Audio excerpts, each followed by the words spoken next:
Hey, friends, family, and loved ones, it's Dr. Lance with SF Heal, where we're connecting the health and healing world, particularly of San Francisco, to more of itself. Today, I'm joined by Alisha Kerr. She's the owner of Kaimana Health, and she's also an ICU nurse at Stanford University, or is that Stanford Medical Center? Is that correct? More accurate? Is that both? Stanford Medical Center, yeah. Yeah, at Stanford Medical. So she's working full time down there, but also has realized that that is a really challenging world to be in, and had the metacognizance to create a service that goes above and beyond for nurses who are maybe struggling. And we're going to hear a lot more about what she's built and what she's gone through to get here. So thanks for being with us today, Alisha. And I'd love for you to start us off with, like, what is it that you are doing? How do you describe your the big picture of balancing both of those worlds? And what did you have to go through in your life to kind of end up where you are? I have been a nurse about 6 years, primarily in the ICU. And I started in the ICU as a new grad nurse. I went right into level 1 trauma center, night shift, working ICU. And I guess throughout that process, I had no training, no tools for supporting my mental health and handling the situations that I was going to be part of as a nurse. I was given clinical skills and I was trained, highly trained in terms of how to handle very sick, very high acuity patients, but I was not trained on how to handle my own mental and physical well-being while working these grueling hours, 12-hour night shifts, 3 days a week, dealing with life and death situations and a lot of, exposure to trauma and chronic stress, working in a healthcare system that, as we know, is very broken. So 2 years in, I started to develop physical symptoms that were related to the chronic stress and the sleep issues and things like that. But I was really suffering from mental health issues that I was not addressing, and I had no tools for or ways to address. And so I started to be seen by medical providers for, physical symptoms like chronic fatigue, digestive issues, headaches, brain fog, just feeling overwhelmed. And, it was like, oh, here's another pill, here's some supplements. Maybe you need to work on your exercise and your diet a little bit more. But I had been exercising, I had been doing yoga, I had been eating an extremely well-balanced diet considering the lifestyle that I was working. And I guess it took a long journey to figure out that this was psychosomatic. This was related to chronic stress and nervous system dysregulation. And it took me a lot of providers and a lot of self-learning and self-knowledge to get to that point where I had began to connect the dots between my mental health and my physical health. And this was all pre-COVID. So I was already dealing with this level of like physical and mental burnout prior to jumping into the pandemic as a frontline worker working in the ICU. So once I started to really dive into my healing, it was like, guess what? A giant pandemic has exploded. And and I had just quit my job on night shift to like work on my health. And then it was kind of like, now what? So I ended up becoming a travel nurse because at the time that all the jobs were wrapped up in working and fighting COVID. So I went straight to New York City, ended up working in the ICU there during their early wave of COVID. And from there, I did work other crisis jobs for about 2 years. But I had been starting my healing journey just at that transition. So I was starting to get clued into the mental health, the physical health, getting more into meditation and things like that. And over that time, I really began to connect the dots that it doesn't matter how many, sit-ups you can do or kale smoothies that you're drinking. You're not going to be well unless you are really focusing on your emotional health, especially as a nurse who's working in such a high stress, high emotion, high trauma environment. So that's sort of what gave birth to this idea to create Kaimana Health, which is a coaching program for other nurses and care providers who shift work in high stress environments to help them restore that nervous system regulation, because that was the missing link for me. I had been doing all the, health and wellness things, but none of it was working until I really started to work on managing stress and healing from the trauma that was happening. Yeah. So that I didn't realize the timing of that too. So in some ways you uncovered the needs that you had individually, and as soon as you had the opportunity to work on it, boom, COVID came, and there was 2 years of basically just like head back down, just trying back to into the grind. Exactly. trying to help lots of people get their needs met and serving what seemed like the bigger need. And then you came out to the West Coast. Is that the timing, or were you already out here for COVID? I actually came out here for COVID. I started at Stanford as a crisis nurse, working their COVID surge, I think during like the Delta variant time. And from there, I had really found sort of my home unit. I found, safe staffing ratios. I was able to actually get hired on as a kind of a modified full-time position. So it's 2 shifts less a month, that full-time. And I was able to find so much more balance in my life and in my schedule. And then it was like I went to revisit that healing path that I started prior to the pandemic. Again, getting swept away with the travel nursing and kind of exacerbating the stress in a way. Is it really common for nurses to be like within their first 2 years already experiencing those physical symptoms? Is it kind of like you get hit in the face with the reality, especially if you're in those intensive care areas and those crisis centers? Yep. Yeah. Especially those first couple years. Like I said, they don't give you any of these tools in nursing school. And you get thrown to the wolves. You're learning so much at once. The environment, it depends on what unit you're into, but it can be kind of hostile towards new, they say nurses eat their young. So it depends on like where you end up, but I didn't end up in a very like warm and friendly unit as a new grad. And so it was definitely sink or swim every day, with crazy hours that no human is naturally designed to work.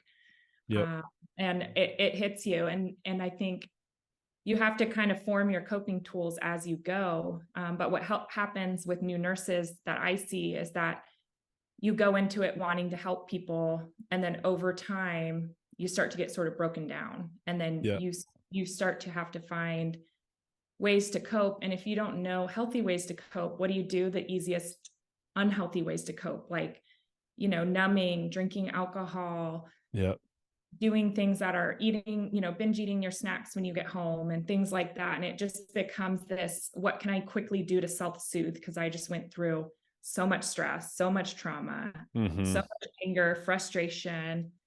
You go through the whole spectrum of emotions, like throughout a 12-hour day. And then you come home and you have to, if you don't have a way to cope and you don't have a lifestyle and a framework in place, you're going to go to the path of least resistance, which is our unhealthy coping mechanisms. Totally.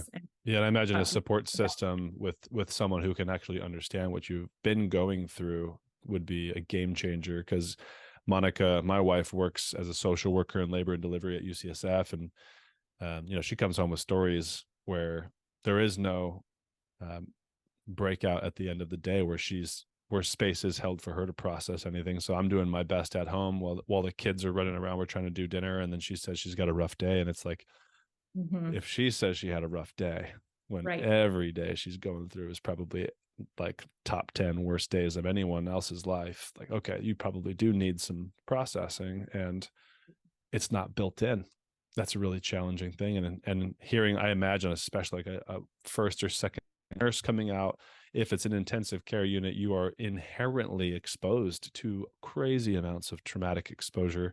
And if you don't have those mental health skills and coping strategies to match now the high pressure for you must perform the clinical skills or you're not even going to get the chance to try to cope, you know? Yeah, exactly. Or you're done. You just wasted your time in school. Yeah. Yeah.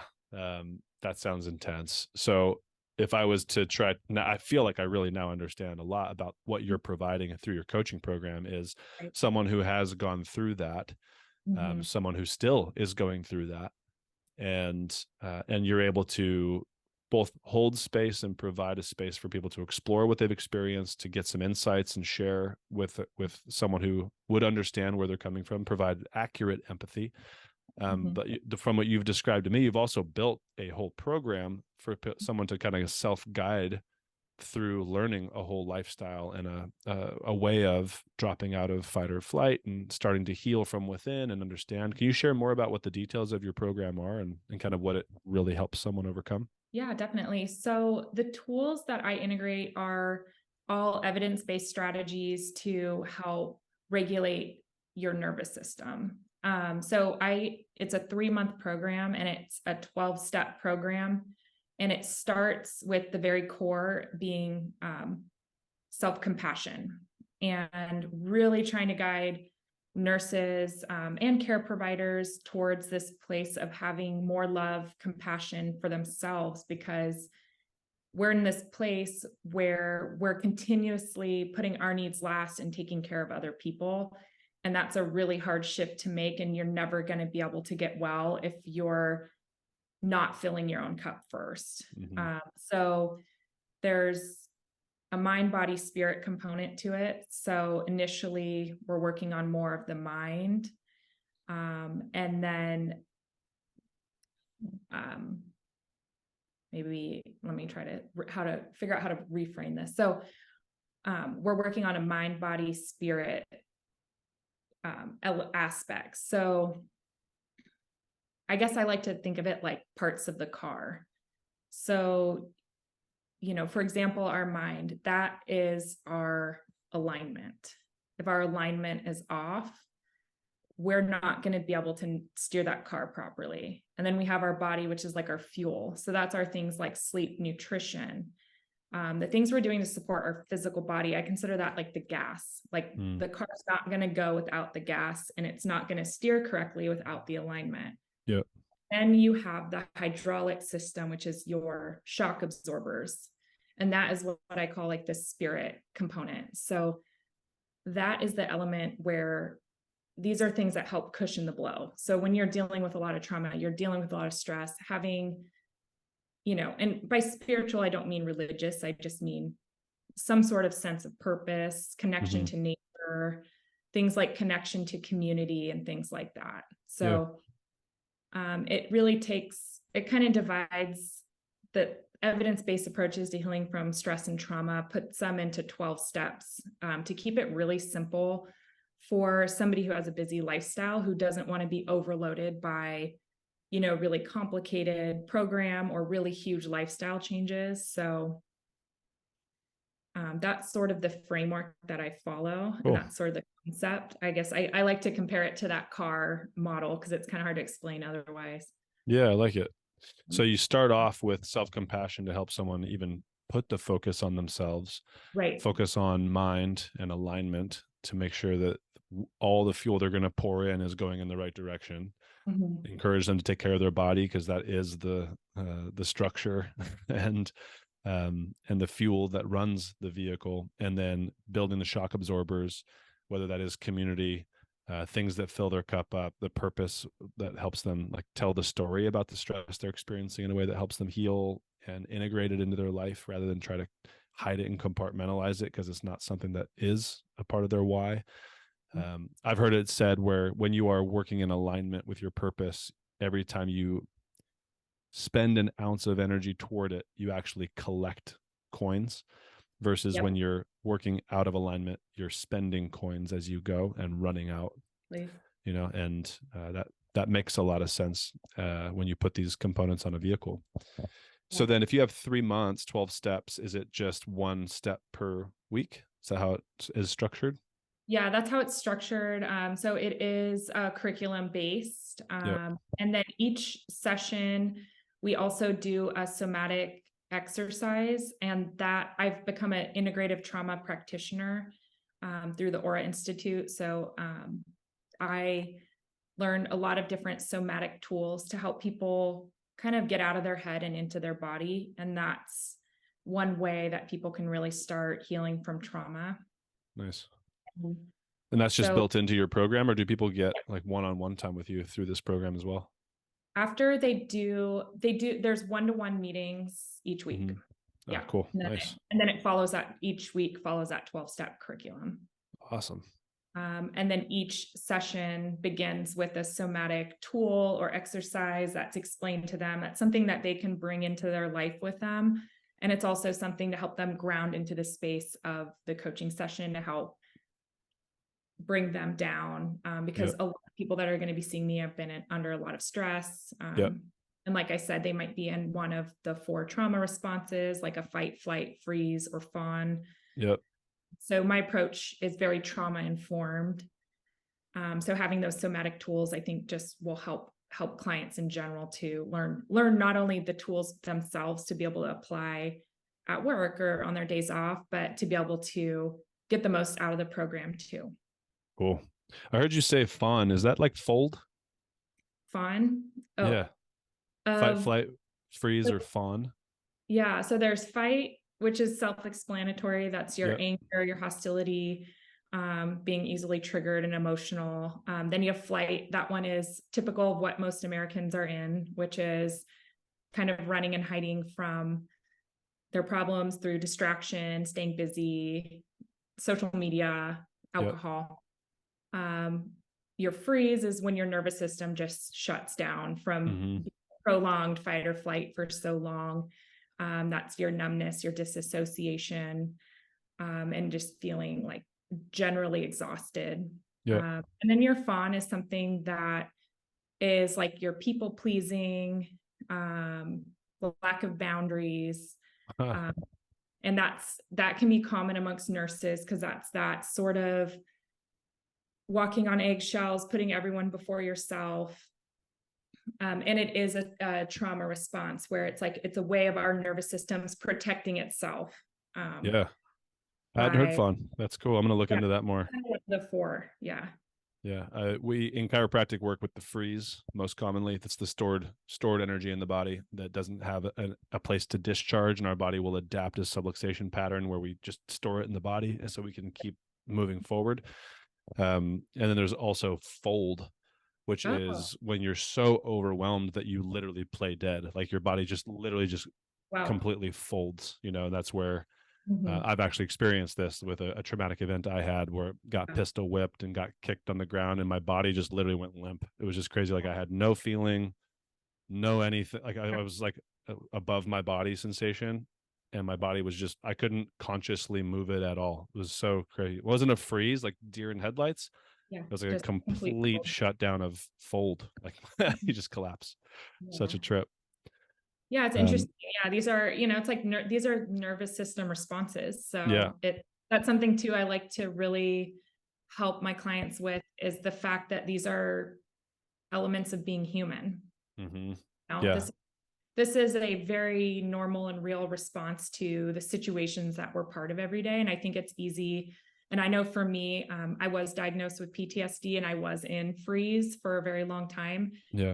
And I felt so broken and, like, oh man, am I ever going to get out of this? And so once I started doing research on trauma, it was so refreshing to know that this is just a snapshot in time, and this is something that you can heal from. And you're not stuck in one of these, 4 trauma responses, but they do give yourself, data and something to work with in terms of what's not working, and, helps direct your path towards healing. Yeah, definitely. And all of these are meant to be temporary strategies, and a lot of us don't realize that we've even begun them. And then there's no, we're not out in nature running away from a bear and then just kind of like, oh, we escaped. Now, if you watch an animal in nature do that, they'll shake it off and they'll like wiggle their whole body and discharge all that energy and integrate the lesson. They probably won't go near that bear's cave again, And for us, we don't even know where the bear is coming from. People say we're not running from bears anymore. It's like we are, but they're just not actual bears. They are, the emotions are just as intense, and Yeah. the meaning behind it is still life or death in a lot of situations for a lot of people. Mhm. But yeah, we don't recognize the beginnings and the ends, and if we don't see that the system we might be trying to fight against is actually broken, and that there is no timeline for it to end, then it is, I think, to go back to what you've said, like putting yourself first and starting to realize, like, oh, I need to really build up my coping mechanisms, build up my strategies, and start self-healing rather than expecting for something outside of myself to change someday. Right. That's a huge point.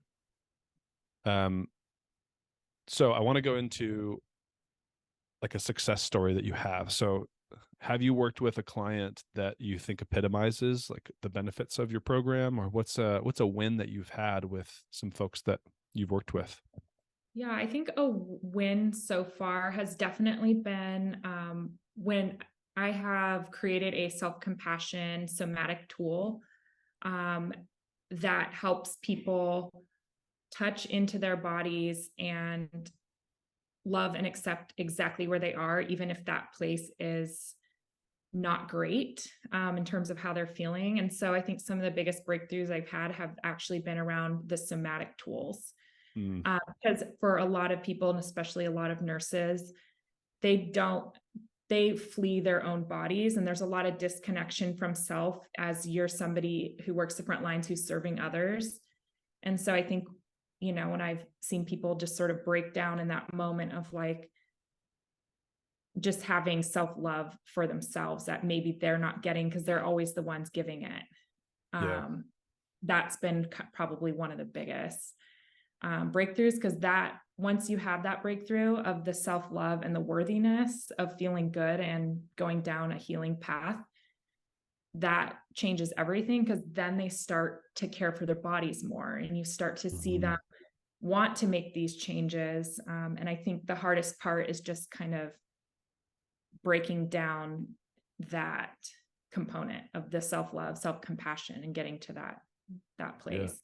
So And I then think, getting embodied once again, like coming back into their body, I imagine, is a part of that. Yeah. yeah, exactly. Like getting Yeah. to a more embodied space. And then I think when people start to connect the dots with their health and the stress, because I think people think it's very disconnected. And they're like, oh, why am I having digestive issues and stomach ulcers and things like this? And Yeah. then they're not recognizing the impact of stress. And so once they start to connect those dots and relieve some of the stress, then they're also relieving some of their symptoms. And the same thing happens I've seen with like weight loss. So people are like, I just can't lose weight. I've been dieting and exercising. It's so frustrating. And then once they start to find a better balance in their life, and find better emotional regulation and stress regulation, then that weight just starts to kind of naturally come off without the dieting, Yeah. just around some of that mindset stuff. So, Yep. Yeah. They um, just switch which mechanism their body's using to use yeah, fuel, and they can actually burn fuel for energy rather than conserve it because they're in this life or death situation that yeah. Because when their you're, mind has created. cortisol's elevated, you're trying to put on weight. You're Yeah. trying to conserve. You're not trying to, burn it. So, Yeah. Um, so big win is self-compassion. Have mhm. you yourself had to apply that to overcome the challenges you've had? Like since coming to the West Coast, you've had some COVID time, and then COVID has kind of transitioned into the post-COVID era. What do you feel like has been the biggest challenge that you've had to overcome yourself that has kind of kicked out a lesson or a principle that you apply that you think would benefit people listening today? I have a lot, but I'll try Yeah. to one or two. So number one, I think, is the biggest challenge, and that's also what gave birth to the idea for this program, is just trying to be healthy being a nurse, working 12-hour shifts. And it's so backwards that our healthcare system does not create an environment for healthcare workers to be healthy themselves. To me, that's been the frustrating part, is working within a system as somebody who cares about health, especially holistic health, in an environment that is so unhealthy. Yeah. um, and having to find my own hacks and my own things that I can do to stay healthy during, like, within the lifestyle of being a nurse, especially being a nurse during the pandemic. And I think that's something that I'm very proud of, is that even the most grueling shifts I was working, I was still eating healthy and, making it a priority to pack healthy food. And even though some days I couldn't eat it because I wouldn't get breaks. So you have to Yeah. learn tricks like if I'm going from 7 a.m. to 4 p.m. without food, what am I doing to be able to support my health, like with hydration or, easy on the go things that I can still sort of get some basics in. So I think that's been the hardest part for sure, is working within a system Mm-hmm. that's very not conducive to health. Yeah. If there was one hack, obviously shortcuts are never really sustainable, but if there's someone out there who is just finding you, just hearing this, Mm-hmm. and they have to go to a shift tonight, Yeah. is there anything they could do as a strategy to apply quickly that might help them through that shift? Like, say someone does have to go from 7 p.m. to 4 a.m., or you said 7 to 4 p.m., but if they have a 12-hour shift coming up and they usually don't eat or they usually don't feel great afterward, is there one thing you would suggest that they go into as a strategy for today? Is it snack? Is it meditation? Is it It's all of, forcing well, a break? yeah, it's honestly, I guess for me, it was having one of the biggest things, and this is something I will be helping others with, is that separating your identity from being just a nurse. Hmm. And I think once I made that separation, I was a lot less attached to the hardship of being a nurse. And I was a lot less, I guess, invested in the drama of work. And I just felt like so much more of a whole person when, yes, this is my job, this is the way I'm serving others, but this is not my identity. I'm not a nurse 100% of the time. Yeah. And that just helps me at work, especially on a hard day and mentally getting through it. I think it's nice when I can detach from that identity around it. I love that. Thank you for saying that. I Yeah. think that's so broadly applicable for Yeah. anyone listening to this. Um, Even personally, chiropractor is like the last identity that I've taken on in 40 years of living, and it's the one that's been in my life the least.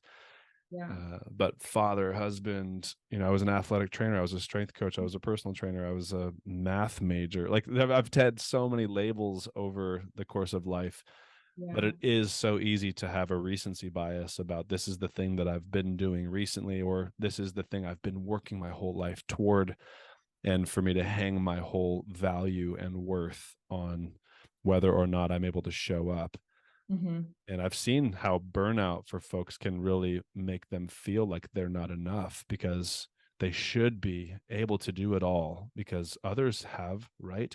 Mm-hmm. When a lot of others just aren't sharing vulnerably that they're not making it through the day happy either. They're Right. numbing and they're like supplementing Mm-hmm. with substances or whatever they're having to do to just get through the day. And a lot of times the families are the ones that see what's really happening behind the curtain. The coworkers, you just got to put your face on and grin and bear it. Mm-hmm. But man, separating identity from your position or your title, that's a big one. I didn't see that one coming. Thank you. I know. That was I was trying to think of like the one thing, because all the Yeah. little habits, like the tiny habits, I feel like they all have to sort of work together. Yeah. Um, but in terms of like one big picture thing, I think that's helped me just as a nurse, Yeah. um, most. And especially once I started to hit burnout, and dealing with things like compassion fatigue, which is where, if you're a Mhm. caregiver, I'm sure you know what compassion fatigue is because you care for patients, but it's that place that you get to where you no longer have compassion or empathy for the people that you're caring for because of your own trauma and your own burnout. Yeah. And I hit a place with that where that's where I really started to make the shifts in my health. But that was a place too where I had to separate my identity from being a nurse, because at that point, you don't know if you're going to need to switch specialties or change careers or Yep. whatnot. And so if you're holding all this identity into this one career, then what happens when your mental health spirals or you hit burnout and you can't work as a nurse anymore? And I saw that happen to a lot of nurses in the pandemic, where they were like, this badass ICU nurse, and then they had a really hard time stepping away when it was time to step away, just because of that. Yeah. They were attached to that identity. And then they went to maybe like, a GI clinic or something. And they're like, Yeah. it just separating that anxiety. Maybe that new GI clinic was like way better for their mental health and they loved it and they're happy and they're thriving. But if their Yeah. whole identity is an ego centered around, being in the ICU, then Yeah. you're going to have a lot harder time making the shifts that you need to make in your life for your mental health. Yeah, totally. And that, I think, the takeaway for this is for those that are perhaps wondering when the best time to get started with a support system like yours, if this is landing for them, that's like, you don't want to wait for the burnout, because by the time you get to the burnout phase, you're already like in compassion fatigue. Yep. And you may not even have the wherewithal to know what you need. If you have enough bandwidth in advance, you might still have some frontal lobe, like pre-planning abilities, and say, oh, I might need some support. Yep. Now better than then. Prevention. Prevention. And I think of it too. It's like that. Yeah. Green light, yellow light, red light, Yeah. wait, like go get help when it's the yellow light. Yeah. Yep. Yeah. Yeah. Cause and what was hard for me too, is that I did seek help when I was kind of in that mid range of like, something's off, but I didn't get the right help. And so I had to go into burnout and I had to go hit that rock bottom. And that's kind of why I created this program too, because I think it's a very consolidated bundle, to where people who don't know where to start can start. Yeah. And then to start connecting those dots earlier on, because that was what was so frustrating for me. I wasn't given the right tools and I didn't receive the correct help for what I was going through, until it was kind of to the point of being in that state where it was like, wow, now this is really hard, Yep. So now a lot of the folks listening to this are San Francisco based health and healing facilitators, health professionals. And we, the ones I respect also respect the fact that it takes a village to provide the best possible care. And so if they're talking with someone or mingling and they meet someone who you would hope they know that you are best suited to fit, I'd like to try to summarize who I think that is. And I'd love your feedback on any other insights, because I'm going to be walking through the world looking for who is the person that needs to be sent to Kaimana Health, who should be introduced to Alisha. I'm imagining a young nursing professional who is new to the field, very excited to be getting started, but surprised by the workload, the intensity of both the quantity of hours, but also the intensity of the hours themselves, and how little space they have to cope with the traumas they're experiencing, especially if they're in a crisis center or an intensive care unit and something ER. And they're starting to feel some physical symptoms, whether that's digestion, whether that's fatigue, even if it doesn't seem chronic, like if they just have brain fog, they don't feel like they're actually recuperating on their days off. They're starting to feel that like dread of having to go back, and they're thinking about their work when they're not working, and they're not really sure how long they're going to be able to do this, and the pressure of performing at the highest level is pressuring at them from one end, and not wanting to feel like they're not good enough, so they're maybe not explaining that they don't feel confident that they're going to be able to do it long enough to make it through. And is this accurate so far? And is there anything else you would dive into, like the symptoms that someone might meet, or the stories that if it's an acupuncturist or it's a massage therapist or it's a naturopath or a chiropractor or a medical doctor, a PCP, or anybody who meets the person who you think you best work with, what else is a part of their story that might trigger us to know, like, oh, let's send them to Alisha? Yeah, I think you kind of nailed it. I would also kind of add to, just going back to that self-compassion piece, these people who nurses and care providers who are struggling to make themselves a priority. Mm-hmm. Too, you know, people who are like, oh, I really have the motivation and I really want this, but I'm just not doing it, you know. Yeah. They just need more tools, or they might need a little more hand holding than just a doctor's visit. Mm-hmm. Because I work within a habit change framework Yeah. too. So, you know, I have my 12-step program, but the tools and the way I'm implementing that is in a way that's supporting habit change and basically brain reprogramming.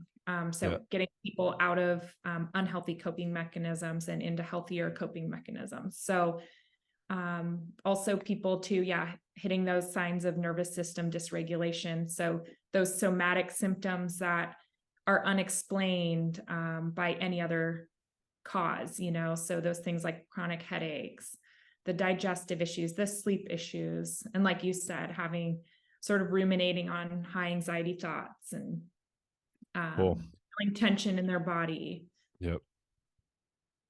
So Okay. So now if we find these people, or if they somehow find this interview, how can they reach out to you? How do they get started? Or if they have more questions, how can they connect with you? If you are, or anybody who's interested is on Instagram, I do have an Instagram, kaimana.health. And I can spell that for you too, if you'd like. Yeah, that'd be great. It's at KAIMANA.health. Mm-hmm. So that's my Instagram. And then it's kaimanahealth.com. And there's a connect with me link on there. And then I can leave my Gmail as well. Cool. Which is Alisha@kaimanahealth.com. That's Alisha, Alisha. Yes. Cool.